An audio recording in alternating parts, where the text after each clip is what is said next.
Simplified Social Calendar Tips is a great feature that gives you inspiration for posts. Let's begin on the dashboard page and then choosing Content Calendar.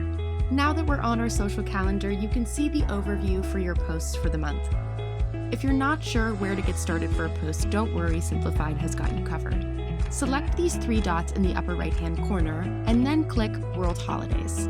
Now you can see that Simplified's calendar will show you the different holidays for each day to give you inspiration for a post. I want to post for National Let's Laugh Day, so I'm going to add a post for this day. I'm going to upload my media from my media library.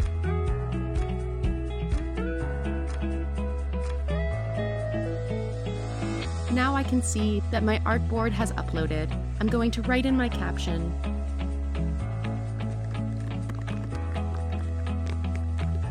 And then schedule my post.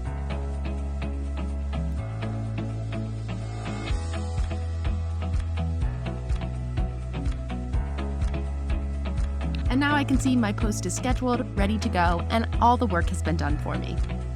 Simplified Social Calendar streamlines your social media needs, saves you so much time, and helps you build your brand and following. To use our social calendar and more, sign up on simplified.co. See you there.